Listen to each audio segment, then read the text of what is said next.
All right, so we got that going. Go to this. I'm expecting shark guy. Throw these out. Slideshow. All right, I think we're good to go. I'll hand over the Greg here. All right.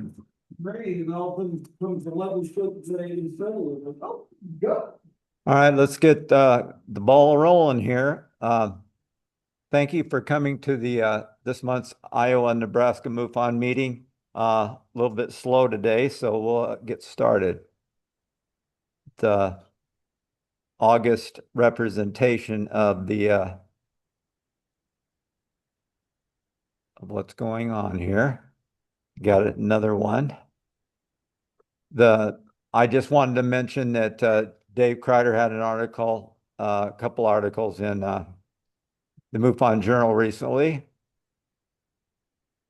And the Nebraska teams, Kyle Finley, State Director, Fred Ziwi, Assistant State Director, Tamara Steyer, Chief Investigator, John Barta, Field Investigator, and Dave Harris and Dr. Jack Casher are both consultants. And my name is Greg Anderson. I'm State Director for Iowa. Dave Kreider's Chief Investigator and Beverly Moore, Field Investigator. Here's the yearly totals on the counts for so far. We've had 23 in Iowa and 9 in Nebraska. And in August, well, in July, we had 6 and 1 in August and 3 for Nebraska in July and none now in August. Here's our meeting numbers. So let's get this thing out of the way here.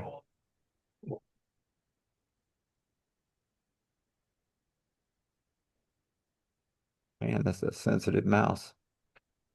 Dang. Yeah, we had 18 people last meeting. Oops, let me go. That was in June, not in July. Right. And here's the MUFON statistics. Iowa's ranked 22nd with Nebraska 34th. MUFON news. Essentially, the symposium is over now, but the plan, a year planning, or is it? And Dave McDonald had a lot to say, but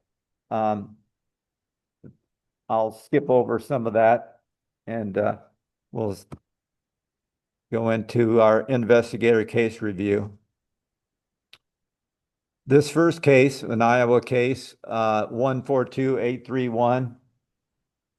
The synopsis was on Monday, June 23rd, 2025, witness had contacted MUFON reference an event that had occurred with the witness on Thursday, March 7th, 2024, and approximately 13:01 hours as he was walking near his home.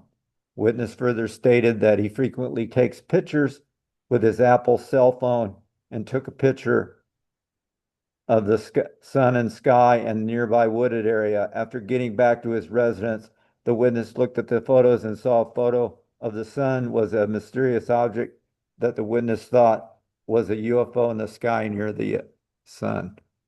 Now, this, as many of you may know that have been here several times, what we have is essentially a lens flare, and that was stated to the witness.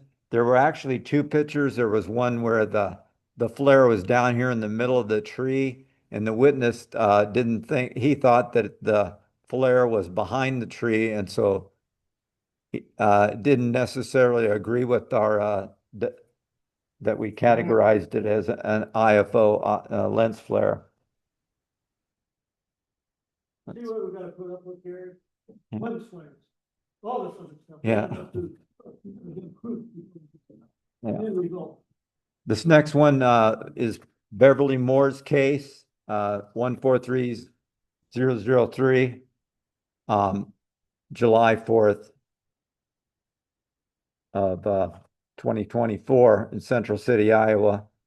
And while watching the grand finale of the local fireworks display in Central City, Iowa at approximately 10:25 p.m., we noticed that this orb that at first assumed it was part of the fireworks, but noticed it was moving in a steady flight path for a time before abruptly altering course. I took my phone out after a few minutes and recorded the object before it simply disappeared. And essentially, her conclusions were the date and time of the sighting, the witness reported the following. While watching the grand finale of the local fireworks display, he noticed the orbs and first assumed it was fireworks. And then using Flight Radar 24 app, I found a Piper Cherokee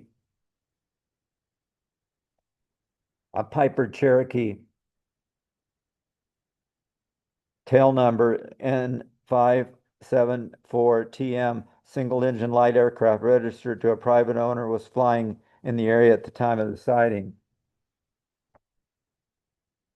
And the barometric altitude was, I'm gonna go back to some, that's not the right, yeah, that's not the right slide. So disregard that slide. The barometric altitude was 7,500 feet with a ground speed of 124 miles an hour.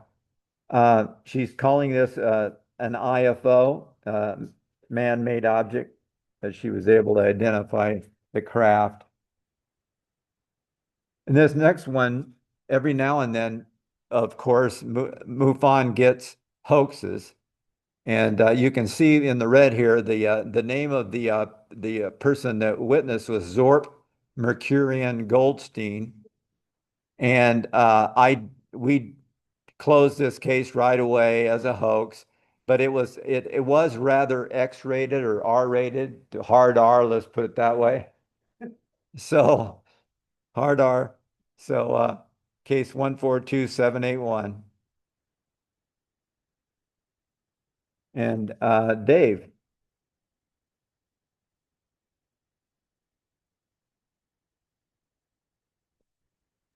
Are you there, Dave? I'm here now. Yeah. This is I don't know if you have the right case up there, because we're going to start with case number 143112. But if not, if you Wait a can't minute. change it, yeah. I don't have 143112 at all. No, I thought that was the one. Well, there's Oh no yeah, that is images for it. 1431. Clayton, Iowa? No, but I'll go ahead. Okay. Just in August of 2019, a Davenport, Iowa witness was having a smoke when he had a distinct feeling of being watched.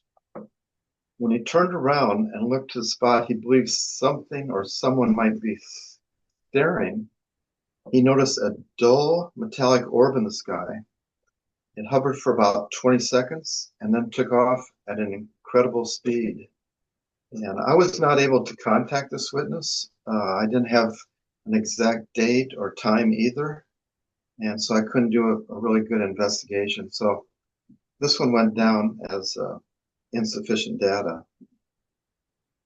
And so the next case, this is, I don't have the case number here. Hopefully you have the images. On July 6th, 2025 at 10 p.m., a Muscatine, Iowa witness was driving home from work when he saw a stationary, bright, pulsating star-like light in the sky. And he's from Bluegrass, Iowa. And Greg, if you have that, yes, that's it. This is what he saw. And next image, this is a zoomed in image, yeah. And I contacted the witness 4 days after his report, and he said the object was about 45 degrees in the west-southwest, and that it was stationary during the entire time that he noticed it and video recorded the light. And that was about 15 minutes worth of, that he saw it. So a long time. He said that it glowed with various colors, pulsated, wobbled, and had fuzzy edges. So everything indicated to me that this was probably a star. So I checked my stellarium program and found that the bright star Arcturus, that's the fourth brightest star in the sky, was in about the same position that he indicated. And it's very bright with a magnitude of 0.15. So you can hit the next image, Greg. Now this is what he saw. That's Arcturus there.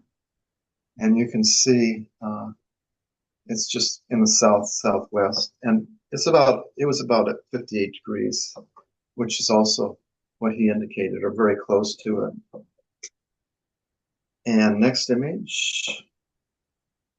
Yeah, Arcturus is very large. It's fairly close. It's only about 37 light years from Earth. And you can see the sun over the left. And, Arcturus is a red giant, and it'll end up its life as a white dwarf. So, okay, well, I'm thinking that the pulsating and changing colors of the object was probably due to the phenomenon called scintillation. And most of you know what that is, but when light from a star hits our atmosphere, it scatters the white light into various colors, just like a prism would. And the wobbling was probably a result of another phenomenon called autokinesis. And autokinesis are nearly imperceptible eye movements that occur when one looks at a distant object, no reference points. The movement of the eye back and forth makes it appear that the star is moving. So after pointing this out to the witness, he agreed with my assessment. And he had filed 2 earlier cases with MUFON, and both turned out to be IFOs, planes. So anyway, it was kind of a fun case. Okay, the next case, this is the Clayton, Iowa case. I interviewed the reporting witness on July 9th, just 5 days after their sighting. She said that she and her friend were spending a couple days on the Mississippi River in their cabin cruiser. And you can go to that next image if you want. And they were on their cabin cruiser on the night of July 4th of this year at about 10:30 p.m. They decided to dock their boat off a small island near Clayton, Iowa, a small town with a population of only 45 people. They were really out in the middle of nowhere. And Greg, you can put up that next image. This island is in the northern part of Iowa, not too far from the town of Elkader, which is 23 miles away, and the towns of McGregor and Marquette, which many of us in Iowa know, are just upriver. So, yeah, they're really out in the middle of nowhere. There's nothing really around except that small town. So after doing some onboard chores, they decided to lie back and watch the stars on a clear night.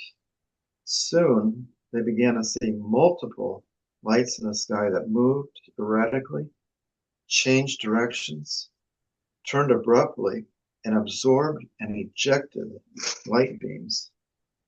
She estimated that there could be dozens or even hundreds of these lights because they were not all visible at the same time.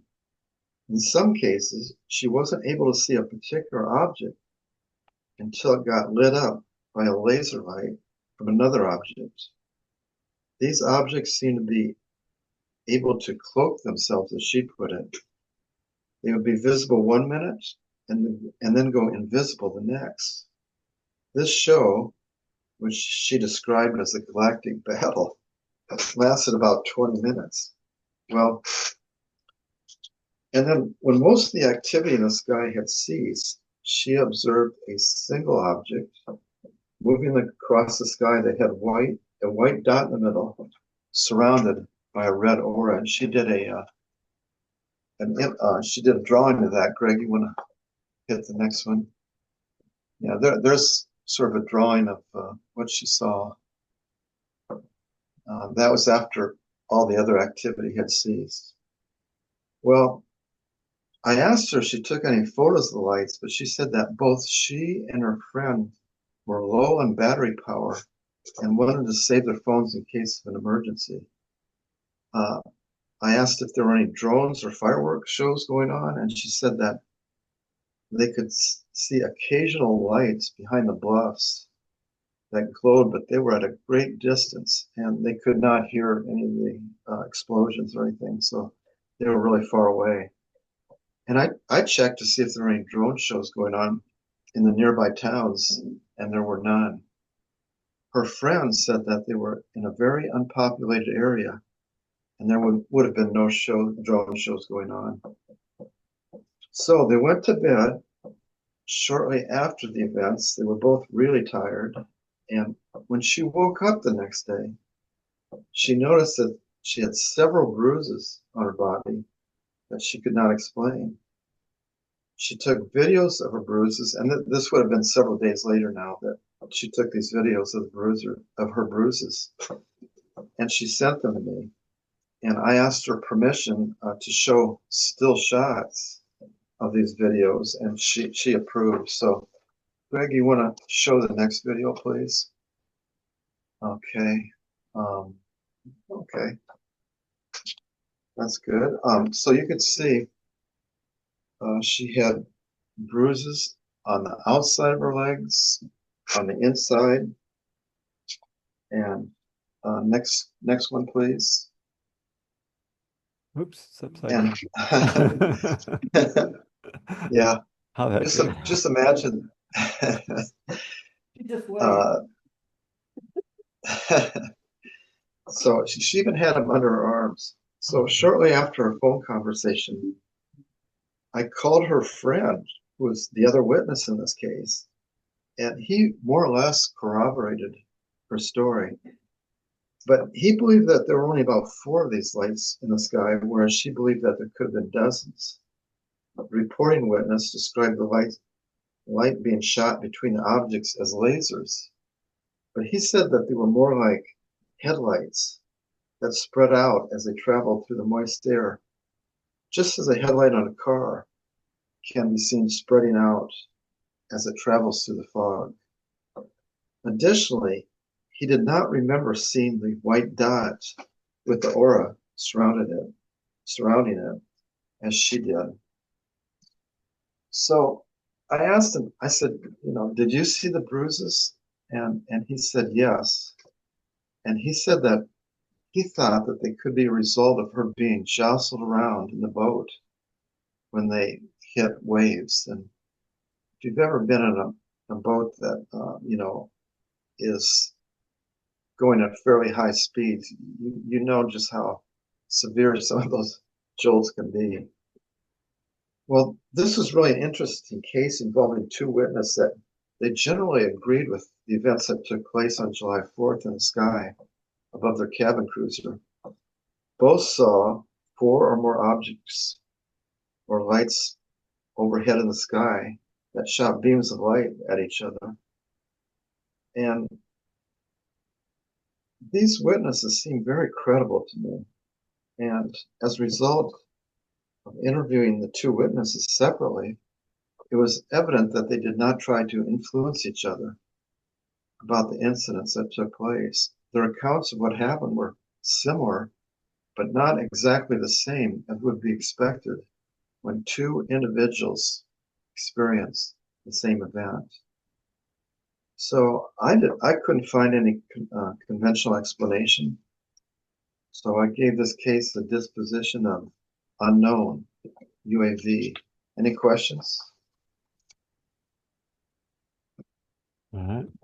I just find the bruising, I mean, if you're gonna get hit or banging around on a boat or something, the bruises are isolated in various different spots, like on the arm. I mean, that's pretty hard to do, to put your arm out like that, and get a bruise right here, and another one right there, Well, under the arm.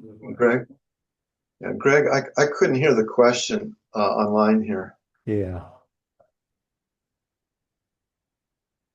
You have a question, Fred? I said that the bruising on the witness was, they talked about being bruises on being on a boat. I mean, those are specific bruising, and I have a tough time like understanding that a bruise on her arm there and one up closer to her body could be done by the boat and banging around, Um, Yeah, yeah, that's Very possible. Yeah, specific bruising, the depth of the bruising too. I mean, those are pretty dark bruising. Hmm. yeah, yeah, they sure are. And it's hard to say, I can't tell one way or another how the bruises got there.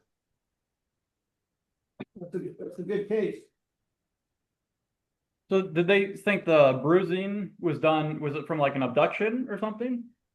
Is that the, Potential. Uh, she didn't say that specifically, but she was sort of, you know, I think she suspected that as a possibility, and that's why she brought it up in the first place. Um, and she did fill out a form, an ERT form. At least that's what she said, but she never published it. It never came across on our CMS. was there So maybe she. any other like signs of an abduction, like missing time or anything? Did they have any other experiences or? Yeah, no, no. She hasn't had. That was the first experience she's ever had. Ask Fred, for abduction cases, how often is bruising associated with being abducted? There's a lot there. There is, and it can be there, or I like to look, talk like Gary, I said, have you had screen memories or have you had sleep paralysis? Various other different missing time or the different Yeah. markers, on abductions, things of that nature. So yeah, Is the bruising usually just random or is it? it can be. A lot of times it's up on the arm, like the fingertips, you have a finger on here or fingers right here, that hold the person. We get a lot of those where the alien grabs a hold of them, and especially the women, they bruise easily, and then again, I've had marks up underneath the arm right here. So yeah, that's very possible. No. So I just find the bruising isolated and very deep. All right. Let's go back to this slide. It messed up on my case that I had. This was case 143572.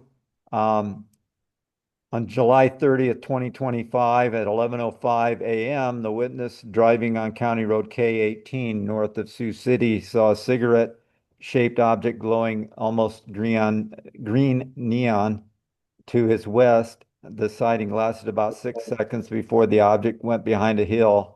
His wife was in the vehicle but didn't see it. She was looking in a different direction. And essentially, he said he saw it at the front. It transversed in front of me, traveling at a 45-degree angle at an approximate 11 o'clock position. The color green was almost neon-like. The further back on the object, the color was still neon-like, but more subdued, and it took on a more transparent look. A very bright green, but I had my windows up with the air conditioner on, so I couldn't detect any sound. I was quite excited by the strange shape, color, and transparency and asked my wife if she saw it, and she stated that she did not because she was looking out the windshield in the northeast direction. I've seen many things over the years, but never anything like this. After it became occluded by the hill, I looked at the inside of my vehicle for any lights of any type that might have projected a color onto the windshield, and there were none. I very briefly toyed with calling the FAA control tower to see if it was detected on radar. Never saw an object that shape and that vivid of color before. And I thought it was interesting that the witness had the wherewithal to actually check to try to debunk it himself with the lights in the car and that. And I checked flight radar, and essentially this is the sighting, this red dot here, and it's 25 miles over to the where the closest plane is. It's so that essentially it happened right in the middle of a void of aircraft. Like uh, I thought that was kind of telling, and I called this a an unknown UAV. And oops, let's get back down here then to.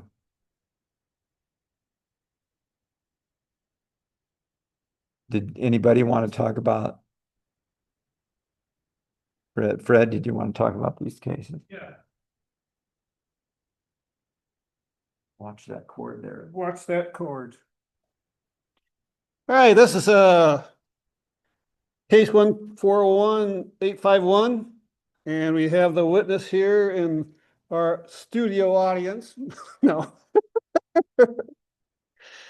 Oh, his name is Gary. We'll give him that part, and he lives over by the Ashland area. I would usually kind of keep things a little bit hidden. I didn't put down your where you live absolutely, but don't have permission to play that file.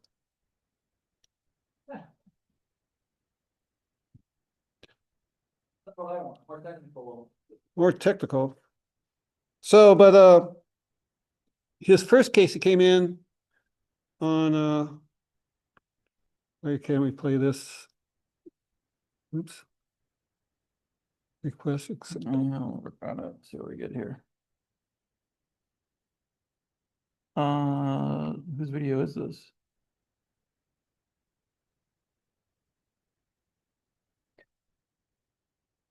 This is a video from the CMS, or No, we put it on Google. oh, he sent it to you probably. Well, he sent it to me and then I put it in Google.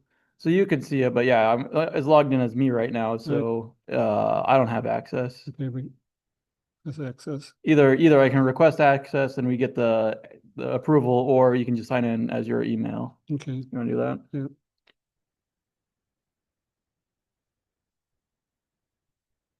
This is Google. They're gonna be Yep, Google. FJZ. You have to use whatever email that you got permission for, I guess.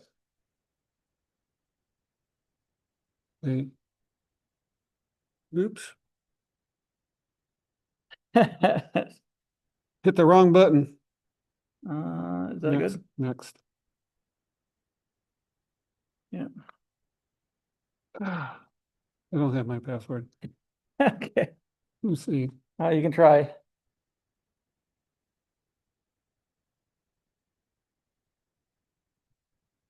Okay. Where'd you go? No. Nope. Ugh. Is it on the CMS or no? Is it what? On the CMS? Is there any Yeah. way we can get it? It is on CMS. Okay. Anyway, Gary's first case is well, Kyle's getting in the video. 142581. It was on June 13th, the date of the event, June 13th.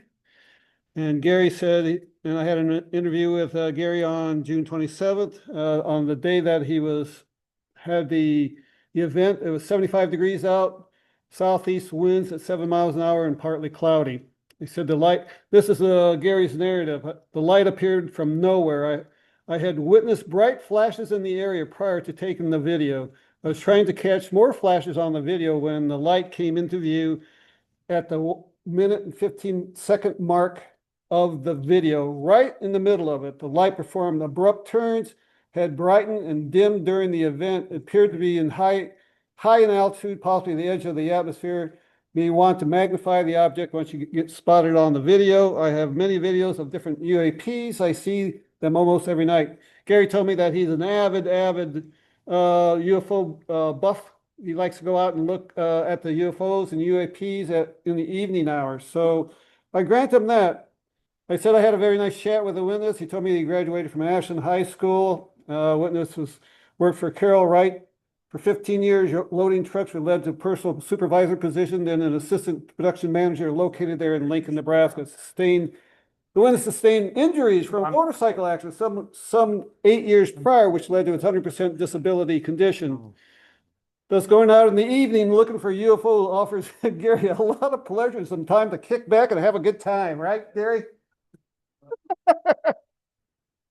All right, after talking to the witness and observing the video numerous times, I do see that there were light objects in the sky and that they did brighten up at various times in the video. Gary, I had to go in the closet and shut my door where I was in total darkness before I could even see the video on my screen. So it was really super, super dark. So even Greg said, "It's too dark, won't be able to show another thing." So well, that one we won't see. So again, I just told Gary, I said, "Do you have any other more?" He goes, so he sends me this other video, right? So he sends me this other video. I want to. Is that a different one from this one on the CMS? Yes, it's 950. Okay, well, Yeah, that's it. Oh, there it is. Very good. we'll see what we got going. So this is Gary. So Gary sent me this video. In about a minute.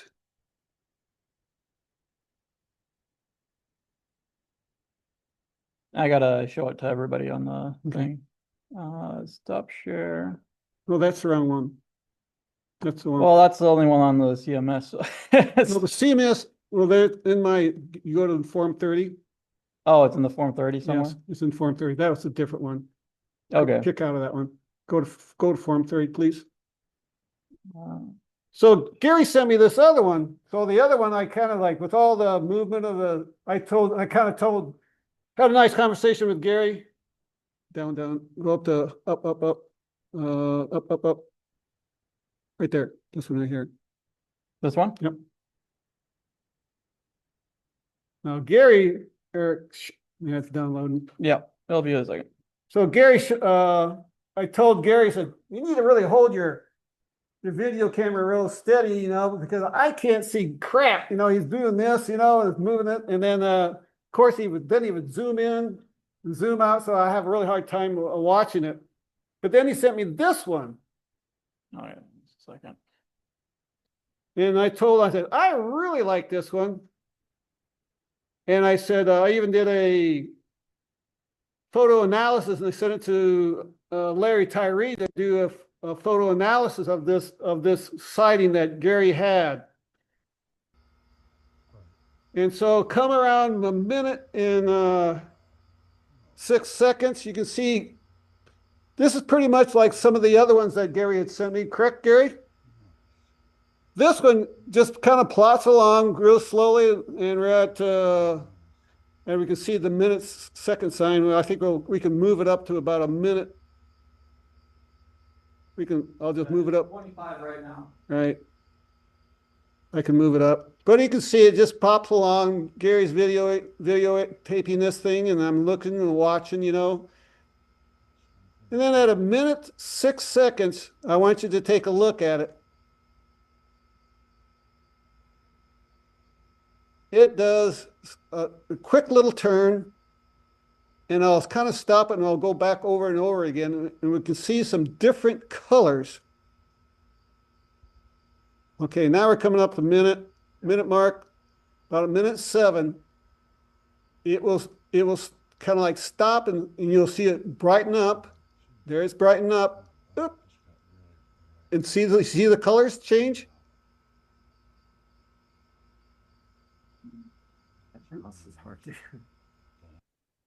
Okay, I'm going to go back here at a minute. See if you can see the colors. But what we magnified this. Here it's coming, it's getting bright.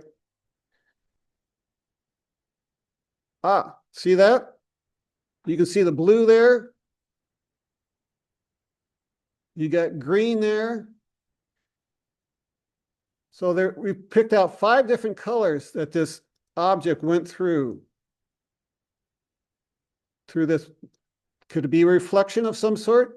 That's one thing I asked about to Larry Tyree on it. I said, is it internal or is it reflective? And that is one of the things I asked Larry on this video. And then going on here in the video, it kind of just eventually just disappears after about 2 minutes. I don't know. I think it kind of brightens up one time. I don't know if it's a different light, but a different, may not be. See if it just fades out. Okay. So you can see that. All right, well, stop this video. But it's a good one. And then You can stop the share then. Yeah, stop and reshare. go back to the production. Back to screen share. Slideshow. Yeah, should be good. Okay.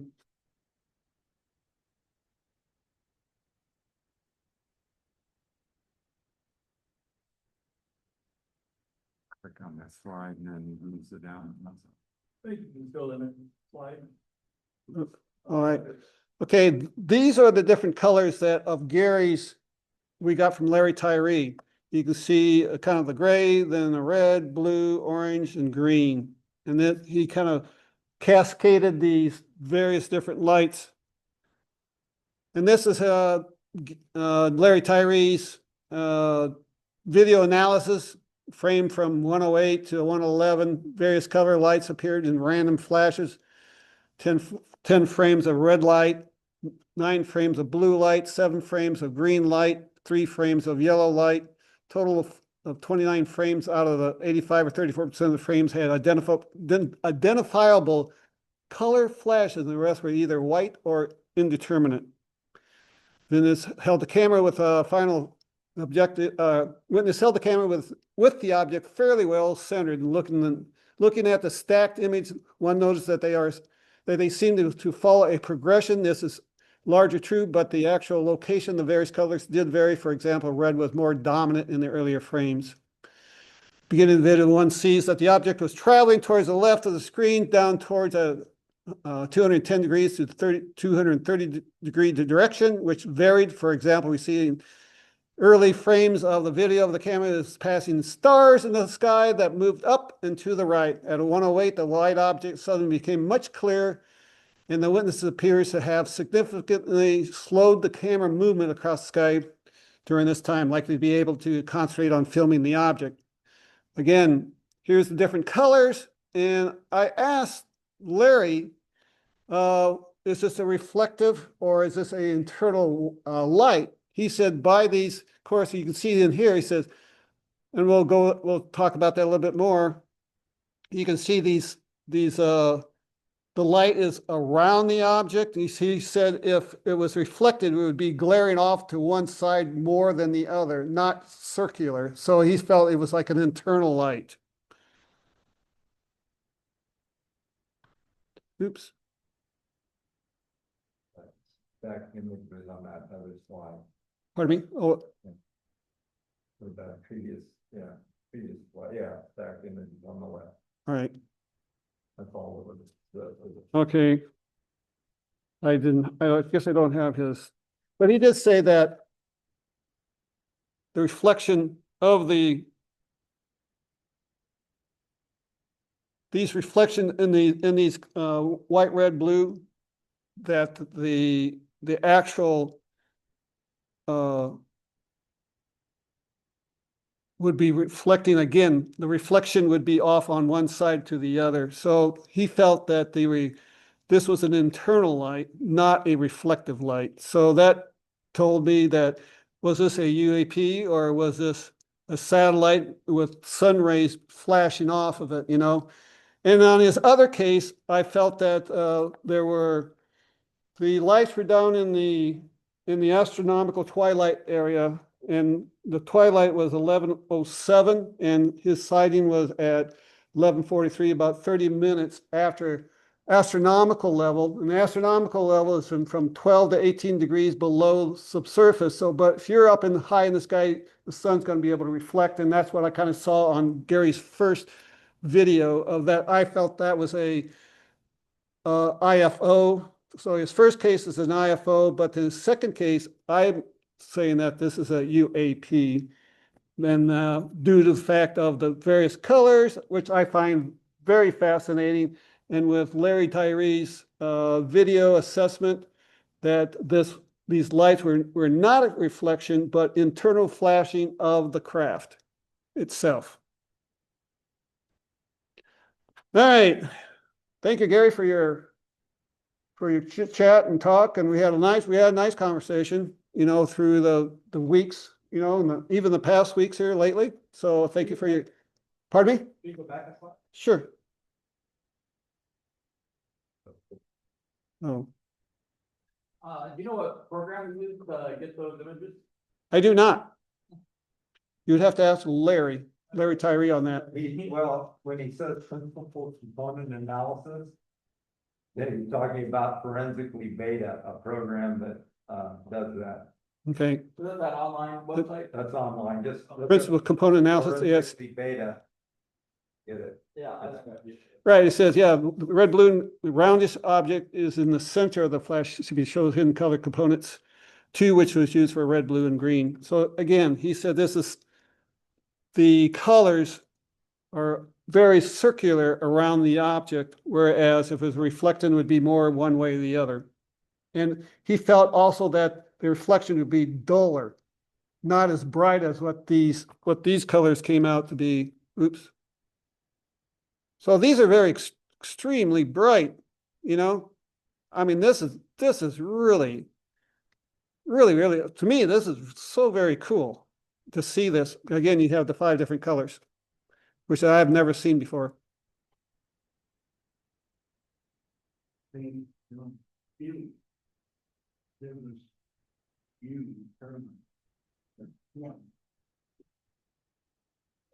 felt that. Oh, Gary's talking. He said when he said that the craft kind of made a turn inward, and he felt like it was kind of like giving a hidey ho, like the flashing of lights was his recognition that hello, you know, I'm here, you know. And again, the thing about Gary's case is that we had just talked about that, you know, like Chris Bledsoe, you know, that craft will come in and just say hi, howdy, you know, and Chris Bledsoe has this communication with the craft, and he knows exactly when the craft's going to appear. He'll point up, and then 15 seconds later, here comes the craft, you know. So we did talk about that, and we had an interview on the 27th of June, which I did with you, but you saw that the evening that night before at midnight. This is at 12:04 that he had this sighting. So we had been talking about this communication. So we were thinking, well, maybe this craft came in and said, howdy ho to you, you know, and that, and making confirmation that, yes, that these are craft coming through. Correct? Or more of it just saying, I know you're watching me. Oh, okay. This is my way of saying hi. Yeah, Gary's saying, yeah, Gary felt like this is their way of saying that we know that you're watching, and we were talking about the communication with the objects via Chris Bledsoe and that kind of level of quantum insight. So that was kind of fun. So I think Gary to continue his watching of and he sent me another one this morning or the other night. So I took a quick look at it. Anyway, we had a little discussion on that earlier this morning. So now we have another one. This is case 134187. And again, this is another one that's very kind of like similar to Gary's case. In this case, it was February 20th of 2025. Alex is his name. And that day, the weather was 12 degrees, fair sky, winds out of the northwest at 6 miles per hour. And again, 12 degrees at 3:50 in the afternoon. And the witness was saying I was driving northbound on Saddle Creek in Omaha, Nebraska, and I looked up in the sky for planes and helicopters because my dad got his pilot's license. Something in the sky this time caught my eye. There was an H-shaped craft that had a rotating core and an energy field around the craft that is visible in the video.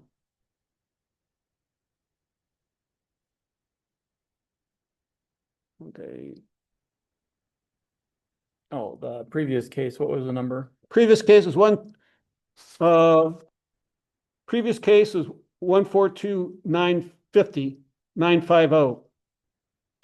First case of Gary's was 142,851. And his second case, which I asked Gary to resubmit another report because I felt this was so good, that case is 142,950. All right. Thanks, Dennis. So then this is Alex's case. And he sees this object floating across the sky. He said it was H-shaped that had a rotating core and an energy field around the craft that is visible in the video. There was also another separate craft. Now, this is the other part. There was also another separate craft that zooms past the first craft at an extremely fast speed. And as we will find out, I found out this was a fast mover, what we call a fast mover. And Bill Spicer from Wichita would know a lot about fast movers because he's wrote a book with Margie Kay and Larry Tyree on that. All right. Again, witness was driving northbound on Saddle Creek and on the intersection of Military Avenue when he observed in the west direction object heading away from the witness in the south direction. Object was dark in appearance and moving in a straight line. And let me look at this. How come I can't? Click on this line, Okay. then use the arrow. Okay, here he is at Northwest Radial Highway and Military Avenue. So he was right here where the little pointer is. He was doing dash cam. He was doing his work and he was with his girlfriend at the time. So again, this is 12, just like wintertime. It's 12 degrees. He's out and he sees this thing. So the southwest direction, an interview, I said I had a nice interview with, so you know where he's at? This is where he was at. It's kind of stopped at a stoplight.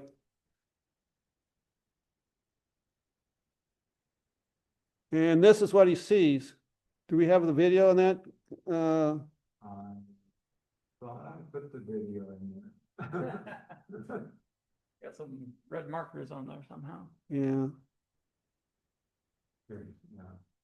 Well, the video is not there, but I thought maybe you just, There's several slides, but right. I don't know which one. No? No video. I don't know where it went, Fred.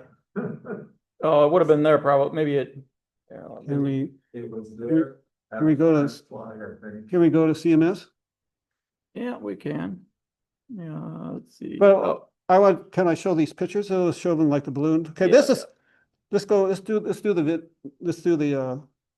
I was gonna try to get rid of this stuff on here. I don't know how to do it. what's that? He's red marked. Oh, it's on the side. I got it. Got it. Let's see. I know how to do this. There we go. Okay. Very good. And I could get rid of this. Okay, should be good. Yeah, just click the slide and then you can do arrows back and forth. All right. Get this out of here. All right. Yeah, that's probably what the video is on. This is what he was seeing, up over the thing, and you can kind of see it's a black object. This is zoomed up, and you can almost see 4 little objects. And then Larry again did another video photo analysis. This is frame 425 and frame 8, and he talked about the H pattern. The witness talked about the H pattern. Well, here's your H pattern, and there's a tie between these two. So we were thinking that it's string that's being tied on this.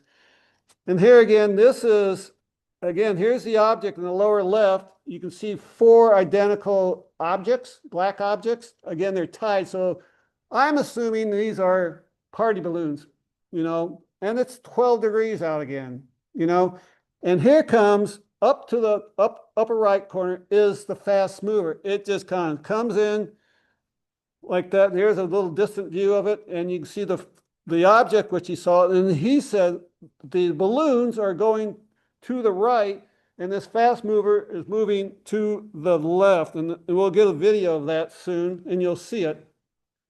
And then this jumps from here and jumps there. That's the only 2 of the fast movers. So it's jumped from there, bam, down to there in a couple of frames. That was it. Bam, bam. And that is all we see of the fast mover.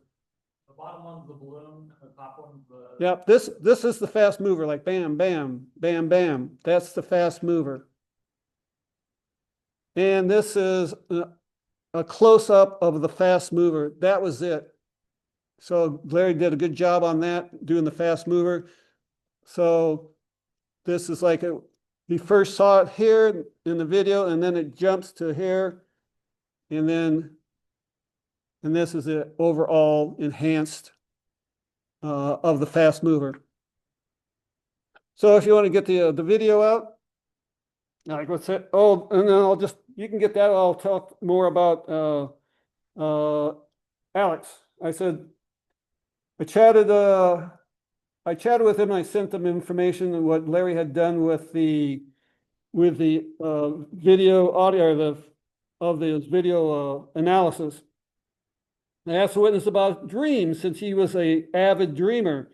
He talked about one dream where he found himself looking up in the sky and seeing the aircraft. He thought the aircraft would shift to a UFO, and then at times shifting back and forth between the two, as an aircraft and as a UFO. So in this dream, again, he sees this aircraft, but then the aircraft shifts to a UFO, and it goes back and forth a couple of times. He had this dream. Well, guess what? Only to tell me later that he saw this in real life, the same aspect of the sky where he observed an aircraft. So this is real life. So he's looking up, he sees this aircraft, right? And eventually it turned into a UFO.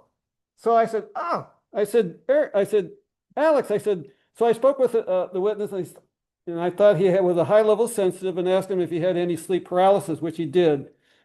He stated that he did only for me to say, in that case, just like we had with the prior dreams in UFO, that he potentially is connected to other ET events. I asked him if he has any other strange dreams, and he said yes, only to start talking about this rather strange dream encounter. So then I said, there he states that he had observed this entity. Now this is another dream. He said that he observed this entity, and that this entity had a bird head and a body which eventually came up to him, and that this entity kissed him on the cheek. He told me that he could feel his very long and slender beak of this bird head pinching and kissing his skin. Funny, I thought, only then to offer a picture of this deity of Thoth to him. He stated that the head was spot on. He said the head was spot on in identifying the head, the body of the bird head, and the body was a bit different. He stated that it was definitely connected to the Egyptian hierarchy because of his connection of Thoth. That previously, then he told me of another dream where he observed this one large pyramid with 4 other smaller pyramids around the center of the larger pyramid, and there was this purple mist in between the pyramids. So he's got this large pyramid in the center with 4 outer circled pyramids with this purple haze in between them. And then he has this bird head entity that comes walking up to him and pinches him on the cheek and kisses him. And I showed him the picture of Thoth. So you've seen the video of that. So, okay, here we go. So here's this video, and it's flying along, and right at about 10 seconds, oh, there it is. You see that? I stopped it just in time. There it is. You see that little dot there? Again, we can do There it is, right there. In his video, and this is what we were showing to you. God dang it. That's, Much of the first guy didn't see anything there. You got a couple frames. there it is, and then there it is, and then bam, gone. So I'm going to show this in real time and see if you can watch it. Boom, there it is. Do you see it? So what do you think? You think these are balloons? Question. Question, I don't know.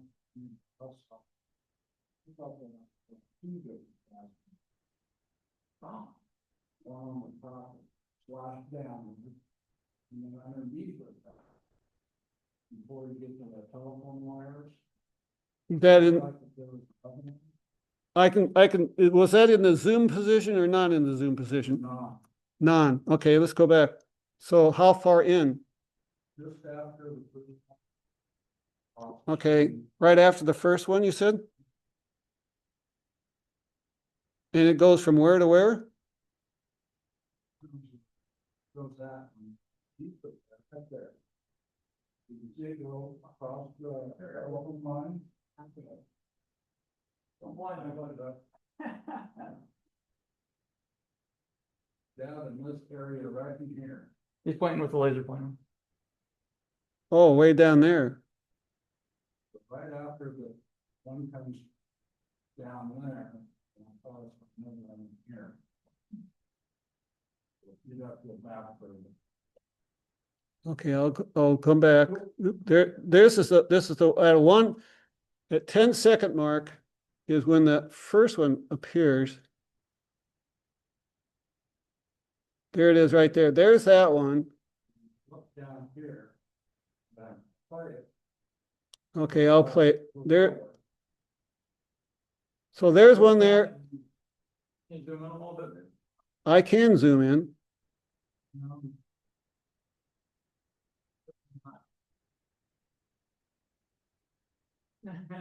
Oh, come on. It's when you're up there and everybody yells at you at commands and you gotta try to figure out how to work through it. Okay, here's zoom in, right? Can you go down? Turn it a little bit. I don't know if I can or not. Oh, I didn't even know you could zoom on that program. Yeah, I found that it's Control Shift Z. I don't know if I can move it down. I don't know if I can. Go back to the regular. And maybe somebody else can see it on the. Yeah, I'll mess with it. Okay. I did Control Shift Z to zoom. There's no way to. Control Shift Z. Yeah, Okay. but you have to change it up here when.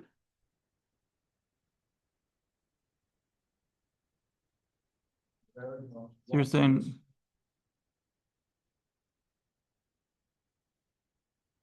Right there? On there? Right in that area. Have to get out. There it is. Oh, yeah. See it? No, Yeah. okay. Yeah, this, I think I got it.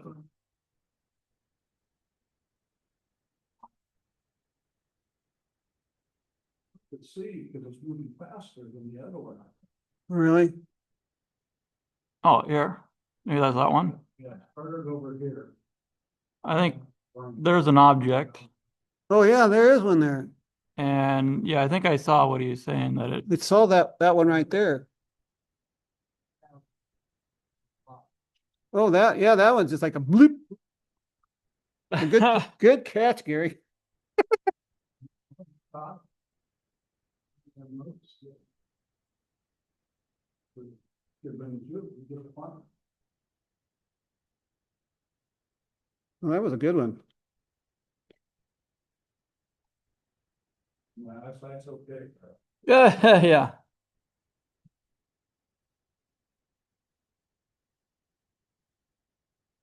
All right, let me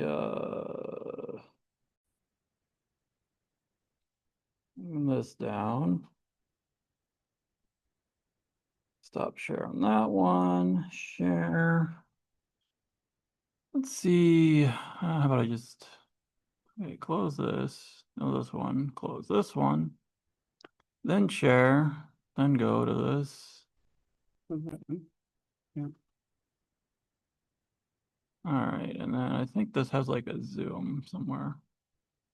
Well, let's find it first, I guess.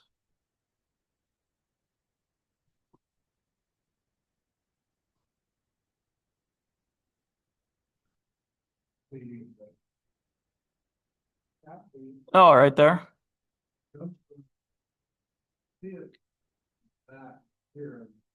Well, maybe it jumped from there down to there, you know, one of those.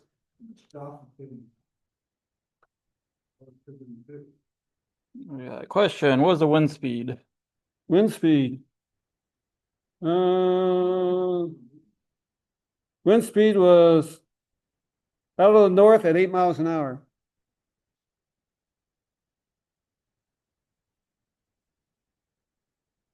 Been a while since I used. Excuse me, that was the wrong one.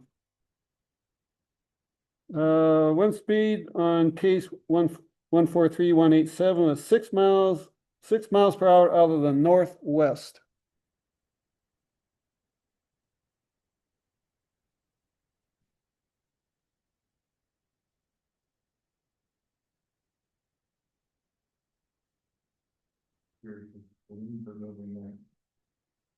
Toward the north, I thought. Yeah, it looks like it, doesn't it? Yeah. To me, it looks like the balloons are moving to the north, but I mean, I'm trying to visualize it. And I said, is it moving away? You know, he said he spotted it in the west-southwest direction and it was moving south. So I'm taking the witness what he was saying, but I'm looking at this, but was he looking, that's what he put in the report.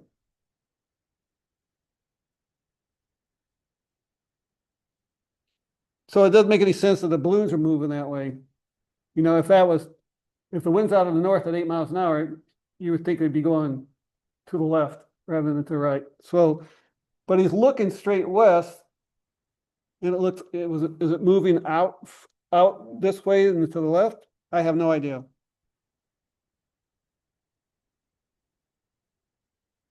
Don't mind me. It only takes a million years to figure this out.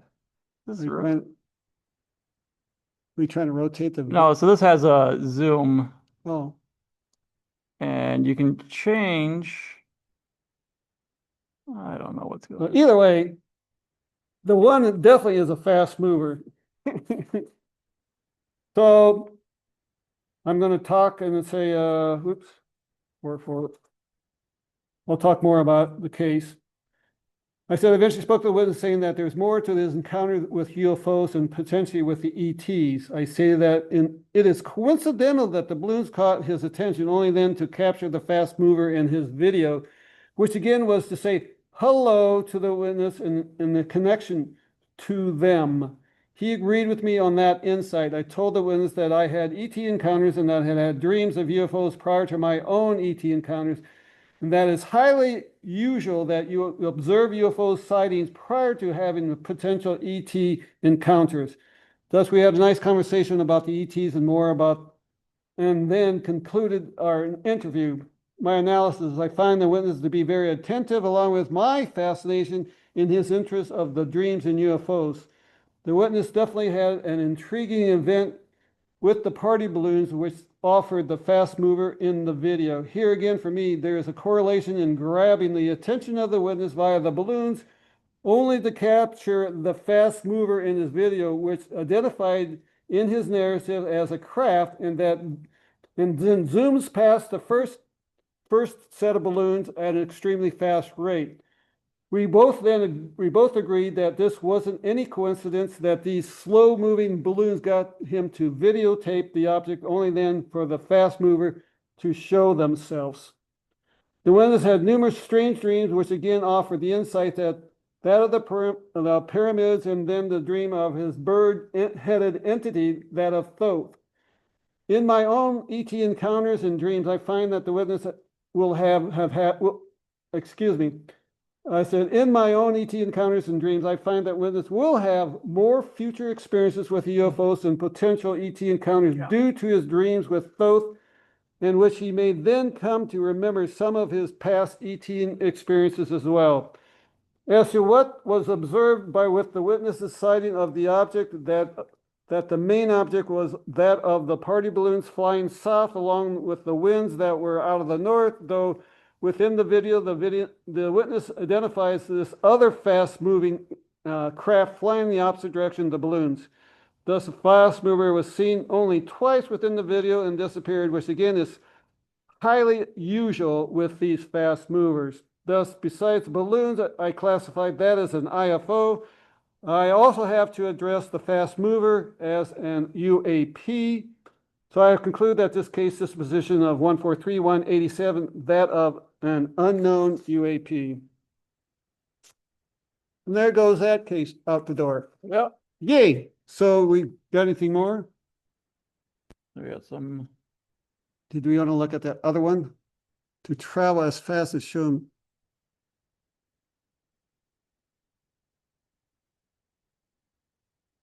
Huh. True. Bill was making the assumption of moving.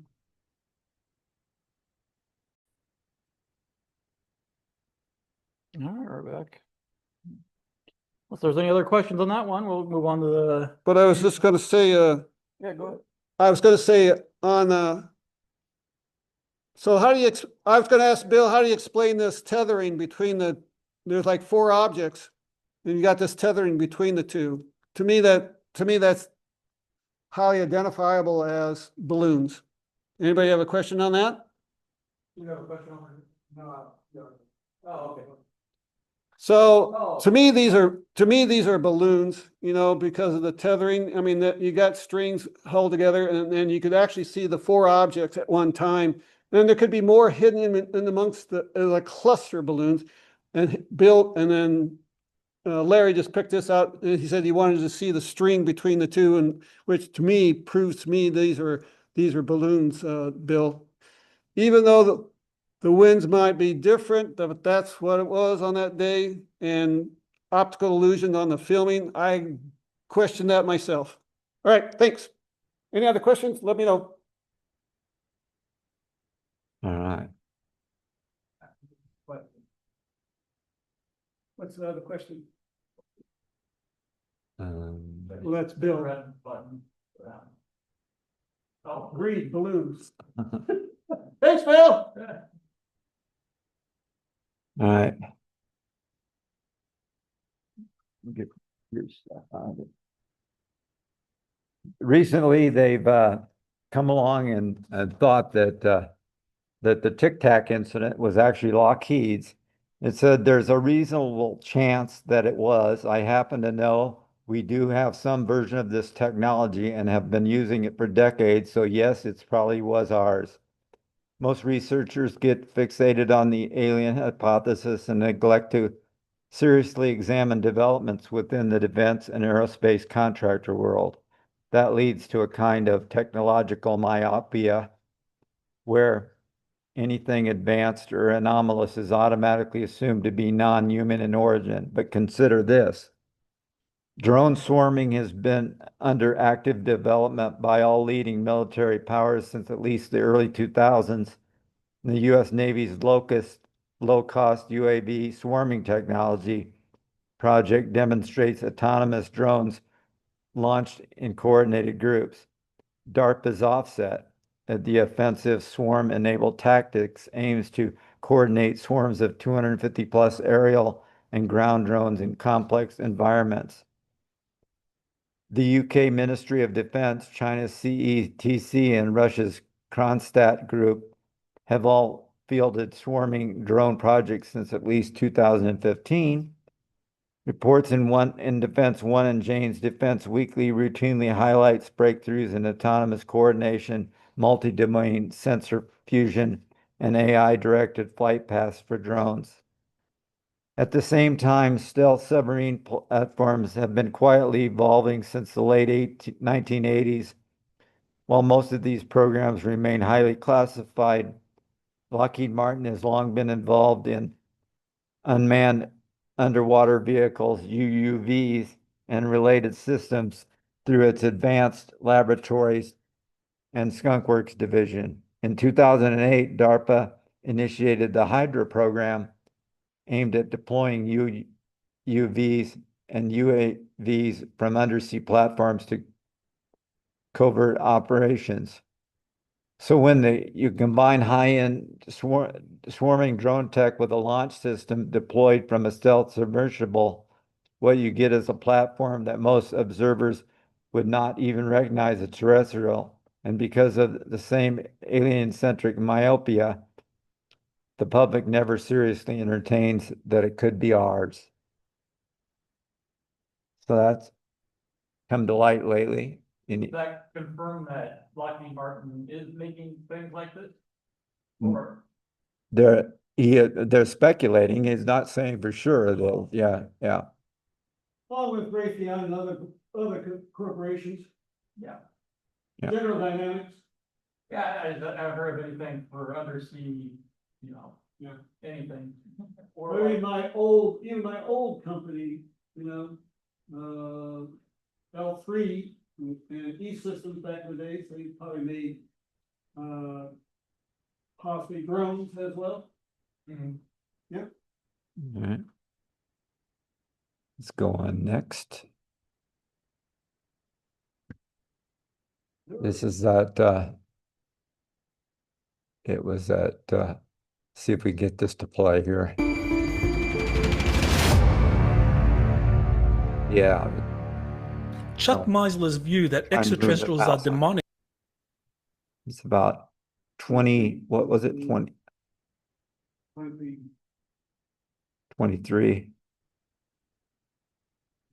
A lot of rumors, a lot of stories flying around that 3i Atlas there's a very real possibility that it might be used to stage a false flag alien event. Now, the idea that 3i Atlas is a hostile alien craft is getting quite a bit of mainstream media coverage due to Dr. Avi Loeb.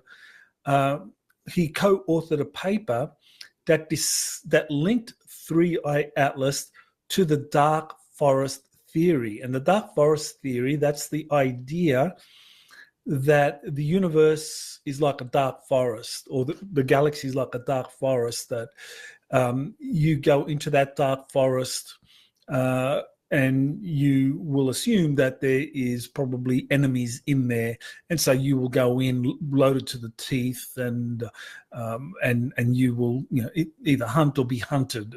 There's a lot of kind of like hostile activities in the dark forest. So by linking this 3i Atlas to this dark forest theory, what happened was that mainstream newspapers in England and in the United States are saying that 3i Atlas represents a hostile alien threat. And that's kind of pretty interesting that you've got these major newspapers doing that. Now, Avi Loeb, he is an intelligence asset. He is someone that he worked for, or let's just say, he started off as part of Israel's Talpiot program, which is an elite military intelligence program for young, precocious scientists or people of extraordinary talent. And of course, he has risen to very senior positions at Harvard University, chair of the department for some time. And I can't prove this, but I think he is someone that probably works very closely with Israel's Mossad.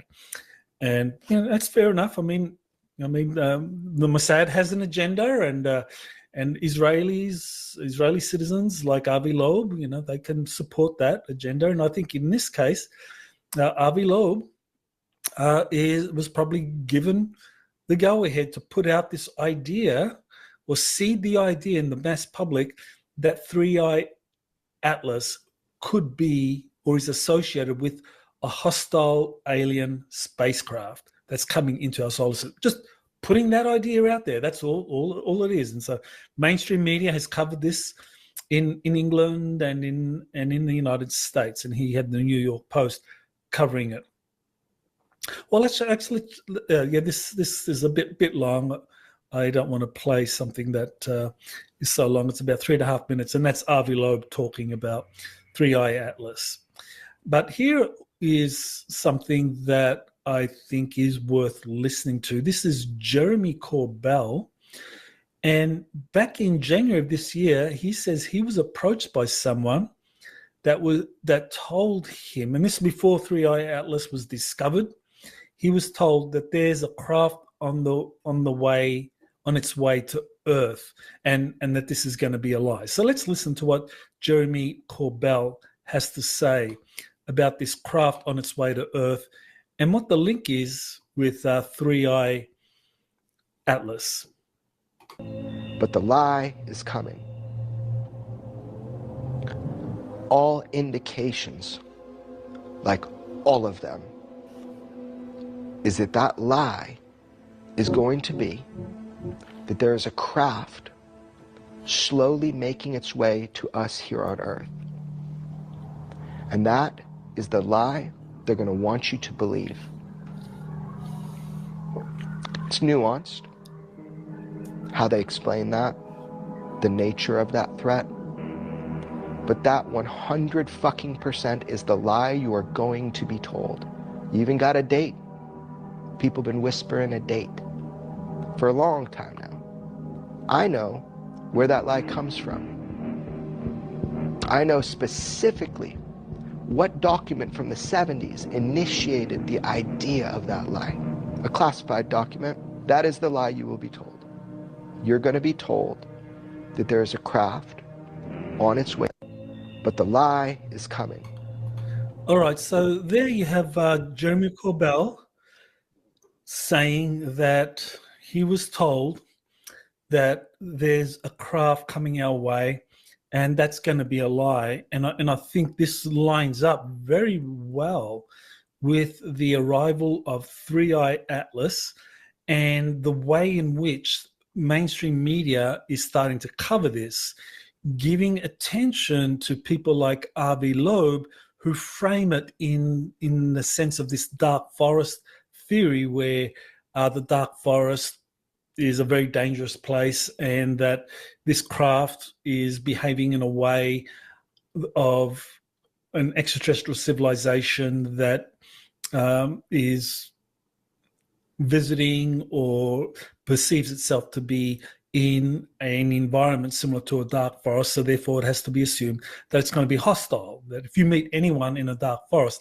you have to assume they're going to be hostile. They're going to hunt you, kill you, and so the implication here is beware. And I think that Jeremy Corbell is talking about this as something very, very serious. That's very credible. So this takes us to Uri Geller. Now, Uri Geller, he reflects on an alien artifact and the body shown to him by Werner von Braun, and that was something he's discussed for many, many years. It's been out. People have been talking about it for years. But what's interesting here is that he talks about a coming alien false flag event, and von Braun warning Carol Rosen about this final card that the deep state will play. So I'll play this for you so you get to hear what Uri Geller has to say about this false flag event and how it links to Three Eye Atlas. Hey, my dear friends, look at this. 135,000 miles per hour space object may be hostile alien craft set to attack Earth. Is 12 miles wide. Please read my message carefully and leave comments. Let me know what you think. Okay, so there you have Uri Geller, a very skilled psychic, very world famous psychic. He's been in the news since the 1970s, for well over 50 years. He's been putting out information to audiences, and his accuracy is very, very high. And he's got an incredible CV. And he's also worked with the Israeli intelligence community, Mossad, and so forth. But he's putting out the information that this three-eye atlas, that it is very likely linked to this hostile alien false flag event that Werner von Braun warned about. So again, we need to pay attention to all of this. Okay, so here is something that it's a video, a presentation by Dr. Stephen Greer, exposing dangerous alien hoax, catastrophic disclosure, Dr. Stephen Greer. And Greer is really criticizing the UFO threat narrative that is being pumped out by the mainstream media, by UFO researchers, by members of Congress, and so forth. And so in my view, Stephen Greer, when it comes to his understanding of UFOs being reverse-engineered alien spacecraft built by a consortium of international aerospace companies, I think his understanding is really far superior to that being offered by many UFO researchers today who are getting a lot of mainstream media attention. And of course, those researchers say that these craft, which we don't know, pose a threat to the United States and to the world, whereas, of course, with Stephen Greer, they're not a threat because it's known exactly who built them, that they've been built by these legacy aerospace companies like Northrop Grumman, Lockheed Martin, Boeing Aerospace, General Dynamics, and so forth. Now, here's the problem here. It's, despite the many dozens of whistleblowers discussing reverse-engineered alien craft, or ARVs, whose testimonies Greer has made freely available, UFO researchers, whistleblowers such as David Grush, Dr. Eric Davis, George Knapp, Jeremy Corbell, Louis Elizondo, Chris Mellon, etc., continue to mistakenly claim there's no evidence that UAPs are reverse-engineered spacecraft. And that is the problem. So Greer is correct in warning that if it's not understood that many UFOs are reverse-engineered corporate-built craft, then an alien false flag event could be staged, which could easily be exploited by the deep state for an nefarious agenda. So this is really where we get to the crux of the matter, because all of these researchers that I just mentioned, or whistleblowers that are getting so much attention from Congress and major newspapers and so forth, and they're all saying, well, we don't know what these UFOs are. And we know for sure they're not reverse-engineered alien spacecraft because reverse engineering hasn't worked. There's no evidence that it's worked. So we have to assume they're either Russian, Chinese, or alien, right? Well, Greer's saying that's bullshit. Come on, guys. These craft have been built and reverse-engineered for decades now. Northrop Grumman, Lockheed and General Dynamics, they've been working on this stuff for decades, and I've got the whistleblowers talking about it, and Greer and his whistleblowers are being ignored. Now, I do disagree with Greer, though, on one particular issue, and it's an important issue that he refers to in his interview, where he says that all alleged alien abductions are staged by covert military forces using these ARVs, these reverse-engineered craft, rather than genuine grey aliens. Now, my research has shown unequivocally that there are grey aliens that are abducting people and subjecting them to medical, biological experiments. And there are also military abductions, and often these military abductions happen with these greys, some greys. Now, Greer refers to the greys working with the militaries as PLFs, programmed life forms.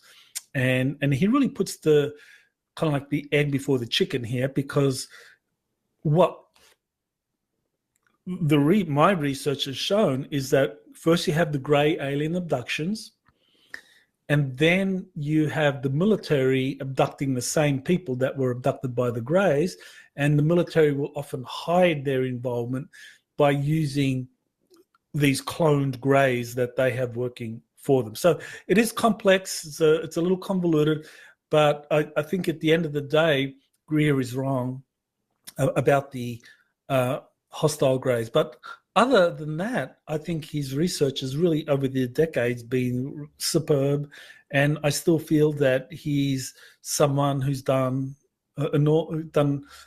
made an enormous contribution in terms of being able to find all these whistleblowers who have come forward to talk about the reverse engineering of alien crashed spacecraft. Okay, so Britain's Daily Mail has just released a story about a former NASA scientist, Richard Banderick. That's good. That guy's channel, Exopolitics. Yep, Exopolitics today. Let's go. So yeah, I listened to Dr. Sala.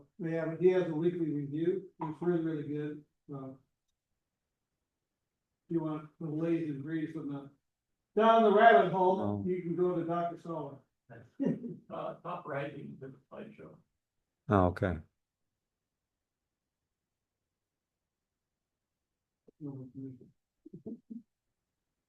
And this next one here, got other people talking about things in the news as far as Tulsi Gabbard here. What does the government really know about aliens and UFOs? And what's the truth about all those drone sightings over New Jersey last year? Remember that? Well, the director of national intelligence, Tulsi Gabbard, just told the Pod Force One podcast that the truth may be out there. Take a look. So do you believe that there could be aliens? I honestly, like, my personal belief, I have my own views and opinions. Right. In this role, I got to be careful with Right. with what I share. I'm still going through and looking through what do we know and what is it that we don't know. And the New Jersey, the strange objects over New Jersey were drones. I still have a lot of questions around that. Yeah. You know, I've heard what the public official line is. I just personally still have a lot of questions that are unanswered. I think we all have a lot of questions. Remember, in January, the White House said there was nothing nefarious about the New Jersey drone sighting. So here's the question. What's the truth? Well, we're going to ask former Pentagon UFO investigator Lou Elizondo to get to it. So, Lou, good to see you. What does Tulsi Gabbard know that we all don't know? Well, I think it's important to note that Tulsi Gabbard is a very seasoned official. She cut her teeth as a combat veteran and also formerly a field grade officer.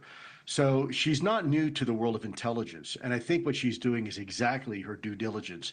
Before she makes a public statement, she wants to make sure she speaks to all of the 16 intelligence agencies, try to remove all the stovepipes as she can, and really get to the truth of the matter. The bottom line is, look, whenever you admit to the American public that we don't have complete aerodomain awareness of our skies, we don't know what's in our skies all the time, you're also tipping your hand to your adversaries that we have vulnerability. So it's really a catch-22. Tulsi is in a really difficult spot because on one hand, she does have these outstanding questions like the New Jersey drone issue. We now know there was not prosaic explanations for what occurred with every one of those quote-unquote drone sightings. But at the same time, look, you've got 16 intelligence agencies that somehow it's like herding cats. You have to try to get all of them to report information to you. Yeah. And it's one heck of a bureaucracy. It really is. You mentioned something about the danger of drones, and I hate to say this, another 9/11 style attack. I mean, can you explain to us how we prevent something like this? It's much different warfare than we've ever seen before. Look, I'm really glad you're saying that. I think the American people would be shocked to learn that in modern warfare now, and you take the Ukraine, there have been more deaths attributed in combat to drones than artillery and infantry combined. Now, think about that, right? So we are entering a completely new paradigm on how warfare is conducted. And it's really not much of a stretch to imagine some sort of foreign adversary or someone who wants to do harm to the United States or our national security, rather than using 737s, instead using much cheaper, much more affordable, and much easier to hide drones. They are already being used by drug cartels on our borders for surveillance and for smuggling drugs, and they're also being used right now in combat to kill other human beings. So I think that's a great question, and I think this is why our nation really needs a comprehensive strategy, and frankly, maybe even a national intelligence estimate done every year by the DNI, by Tulsi's people. Yeah. Yeah. No, 100%. It's definitely a reality that we have to be talking about. Before I let you go, I got to ask you, you got former Pentagon scientist Eric Davis said there are 4 types of alien species. There are greys, Nordics, insectoids, and reptilians. I never thought I'd be saying that this morning. Should we be taking anything of this as credible?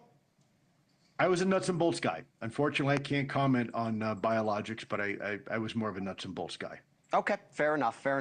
The conversation for another day. Lou Elizondo, thanks so much. Good seeing you. My honor and privilege. Thank you. Thank you for watching. What is biologics? Was it the guy who came out and said that? Lewis? I don't know. Okay. All right. Rush is probably not better. Okay. And another public figure, Vice President J.D. Vance, says that he's going to he's obsessed with UFOs and he's going to investigate Area 51 during the break and other things UFO related. And said the Senate break, while the Senate, What he said on the Ruthless podcast released August 1st, 2025, J.D. Vance said he's obsessed with the whole UFO thing, asking, what were these videos all about? He added he hasn't gotten to the bottom of it yet, noting the administration is only 6 months in, and I don't think they'll ever get to the bottom of it.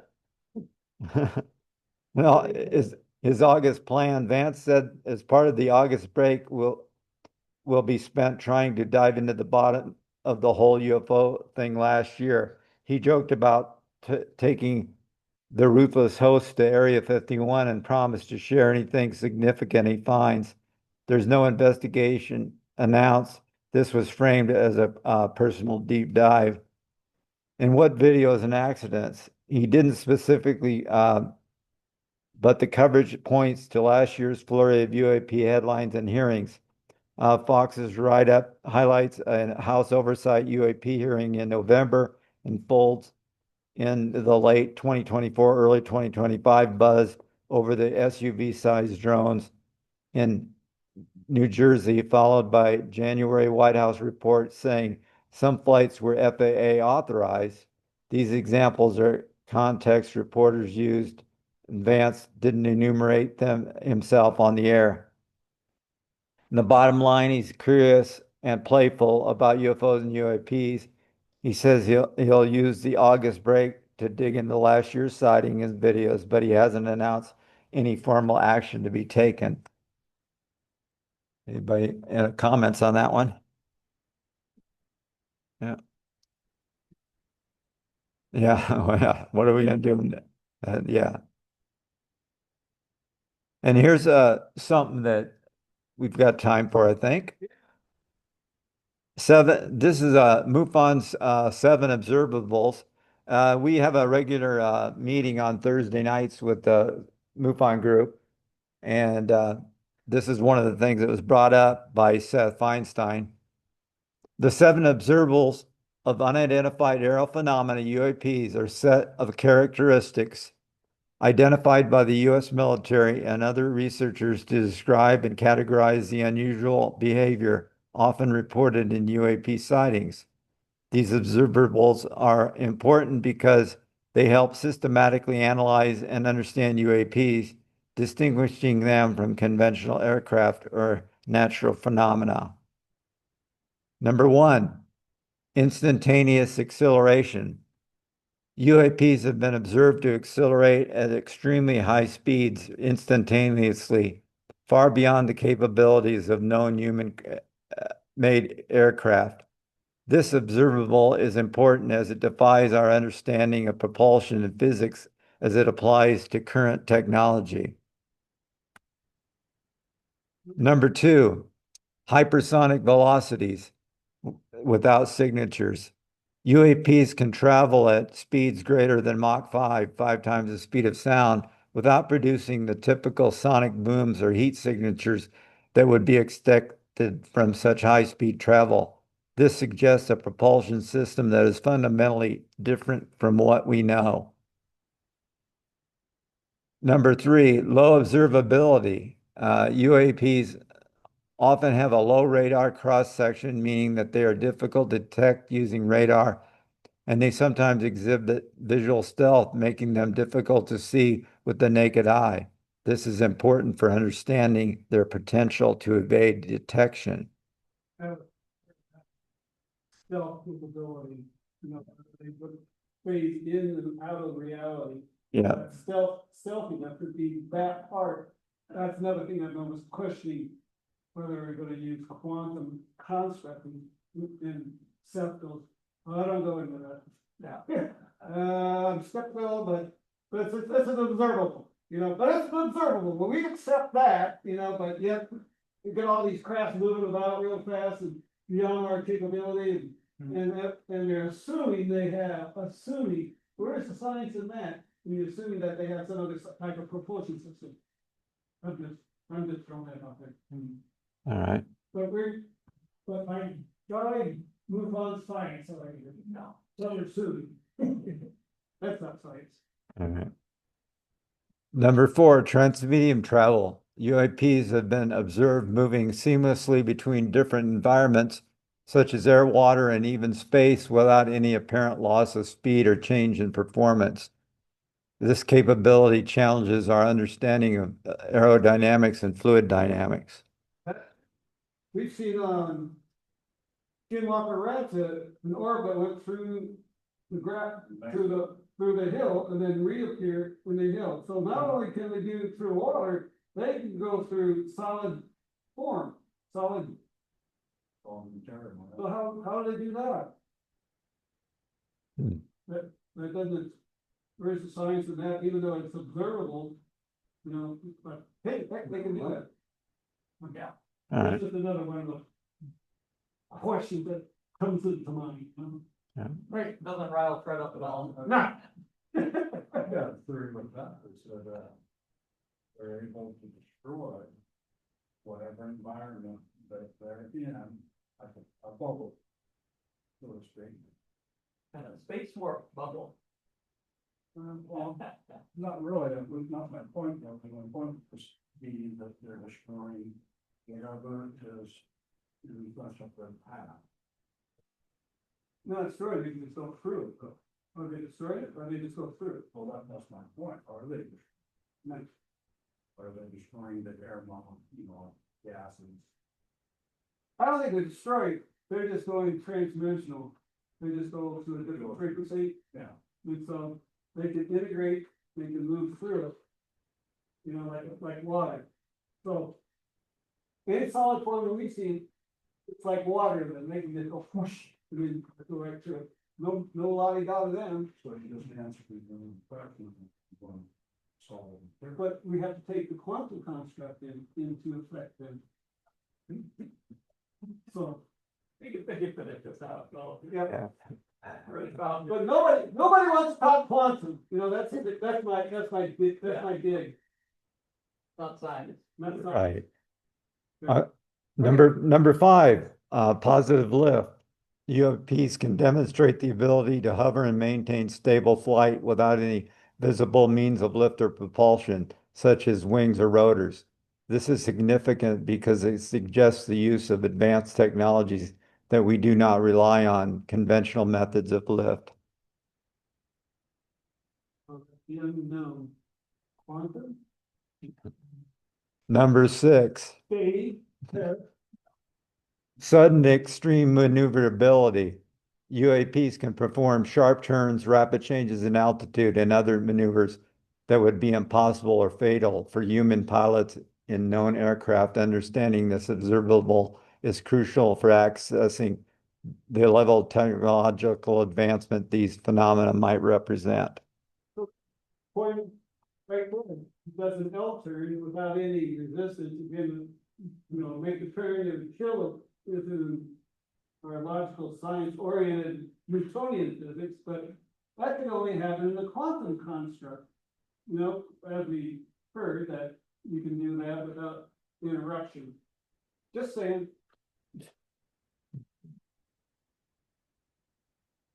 Physical effects. Number 7, UAPs sometimes leave physical evidence of their presence, such as electromagnetic interference, environmental changes, or material residue. These physical effects are important for providing tangible evidence and can be studied scientifically. So how do you make environmental changes or like magnetic, of course, how does that work with phase? Yeah, so we have the quantum electrodynamics is kind of a reverse engineering startup that we have here in town that's working on this kind of stuff. So yeah, we don't see any effects from radiation or, The pushes out in front, which may distort the polarity of things, which would alter batteries and things of that nature, you think, not? Yes, no? it can affect, other electromagnetic devices, like cameras and stuff like that, yeah. All right. But yeah, we haven't done anything with like crops, with the crop circles and stuff like that to see how that would affect it. So that might be something interesting. Absolutely, too. Yeah. They don't crops they don't really destroy the plant, they just bend them, they can bend the node so they can bend it. But the plant, that's what you can separate a real crop circle from a fake one, because you don't kill the plant. The plant still continues to grow. Yeah. If it's killed, then you can say it's false, it's fake. Okay, what's the significance of these observables? These observables are significant because they offer a framework for analyzing UAPs in a systematic way. They help us as MUFON researchers distinguish between natural phenomena, man-made objects, and potentially advanced unknown technologies. I've seen a few of our FIs use these in their analysis and have found them to be valuable reinforcement for their dispositions. Right. And let's see what this chat was.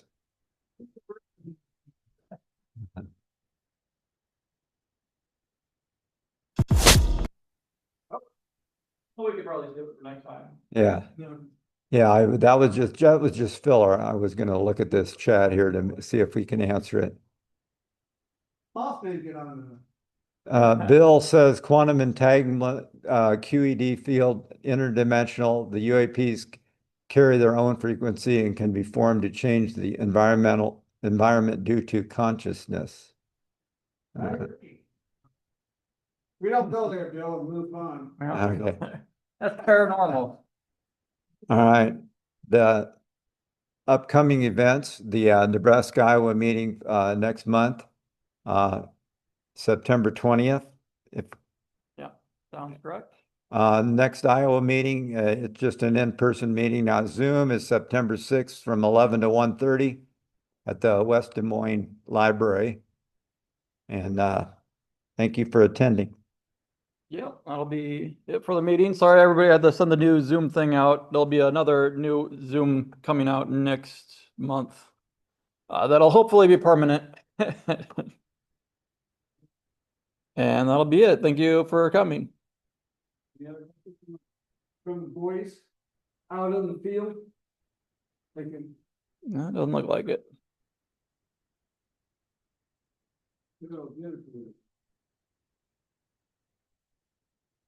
Hey, Mark. Fred says hi, Mark. Mitch is there. And Randy. Paul. Yeah. big,